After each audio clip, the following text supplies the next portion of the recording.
What's up guys, Salty Diver here.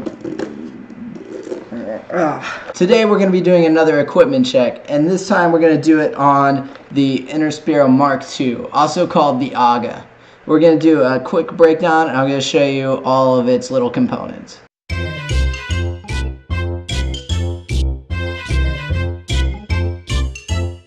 Alright, so here's the Divator. So this is my personal one. It's out of due for service, so I currently can't actually use it. So what a better time to break it down and show you everything that's going on with it. There's nothing actually wrong with the mask, but one of the things that's required is that you have to have it professionally serviced every year. And they do things like they break it down to make sure that none of the parts have corroded, and they'll check all of the O-rings on it, and they've got a replacement kit where they replace some parts. I'm not sure what all of those are, but it costs a little bit of money and I just haven't paid for it yet. So to start with, I'm just going to show you how you connect and disconnect it. I've got my scuba setup right here. You have one low pressure line that comes off of your first stage, and there's an input right here. There's a little O-ring on the connector right here that seals it up against the walls inside here. You just screw it on like normal. It doesn't have to be super tight either. It can be just hand tight. You need to make sure it goes all the way down and a seal is made. The first thing I'm going to start off with taking apart is the comm system and the spider. The spider is the piece on the back that holds your head in place. So to take that off, you're just going to slip this down, and the webbing, the straps will come right through like that.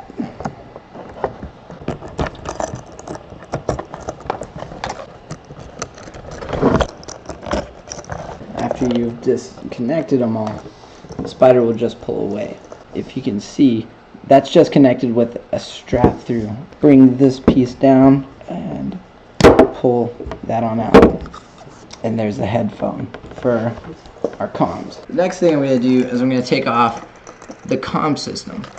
Now, there's this front plate here that if you don't have a comm system, there's actually just a blank plate over it. This is a pretty essential part of the mask because whenever that's pulled out, it's just open to the water. All we got to do is untighten these, and they should just be hand tight.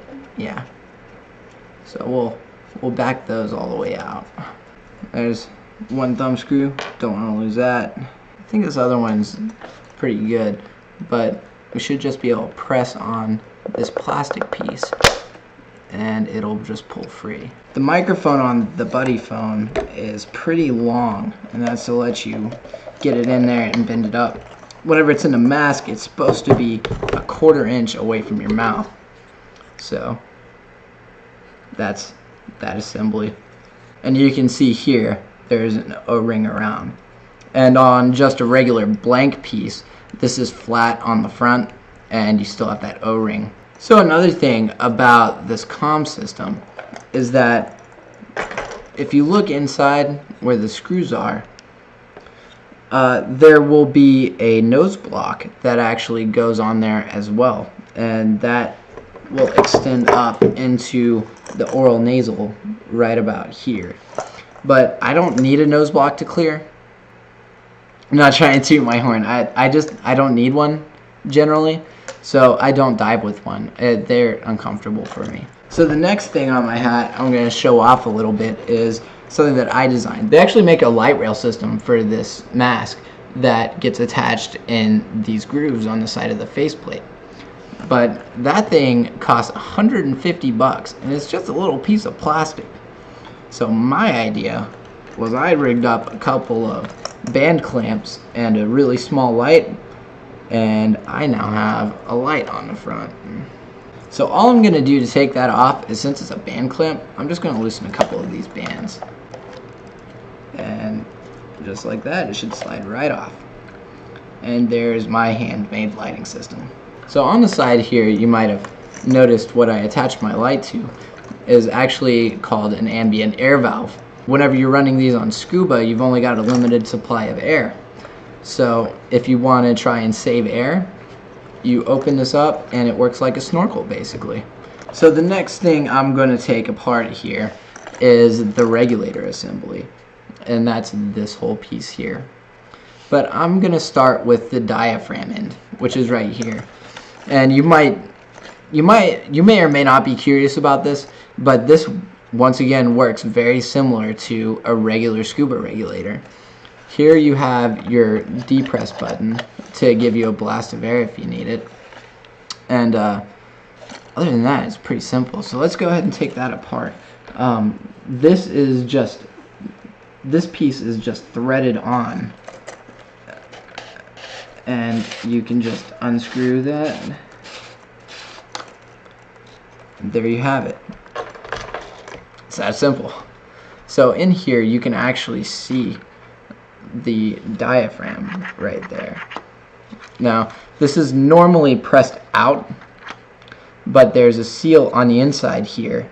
I'm not going to take apart this side, but there's a seal on the inside here that whenever you inhale, it causes this to pull out, and that depresses this lever. So the next thing I'm going to do is I'm going to take the regulator body out, and all you do for that is this nut here is threaded in, and with a little wiggle this ought to slide right out.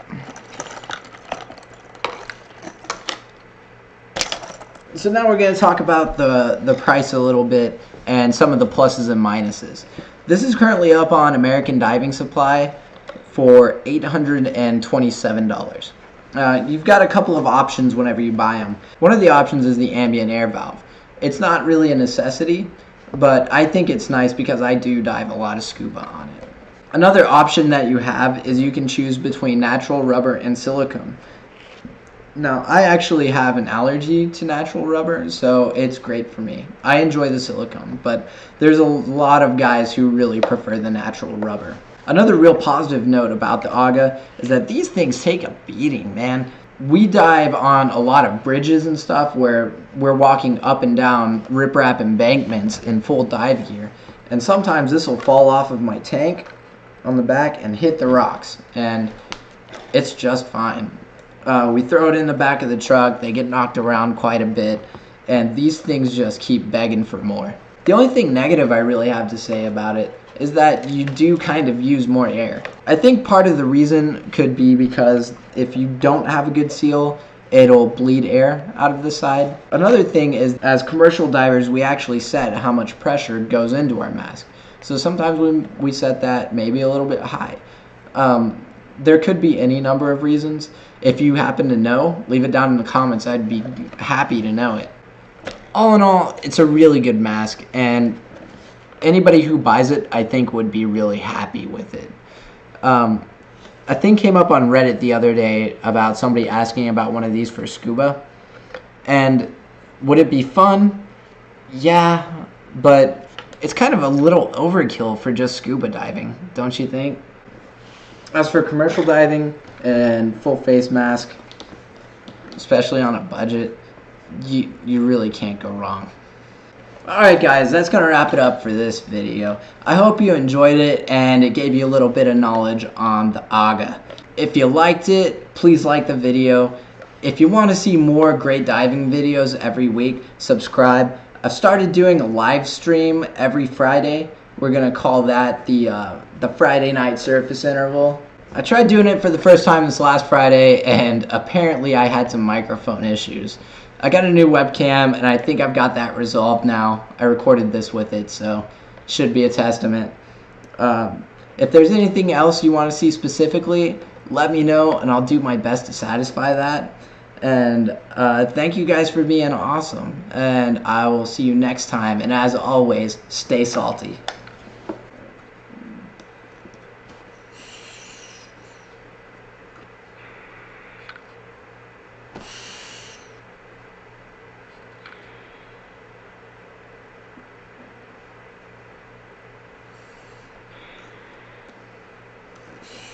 What's up guys, Salty Diver here. Today we're going to be doing another equipment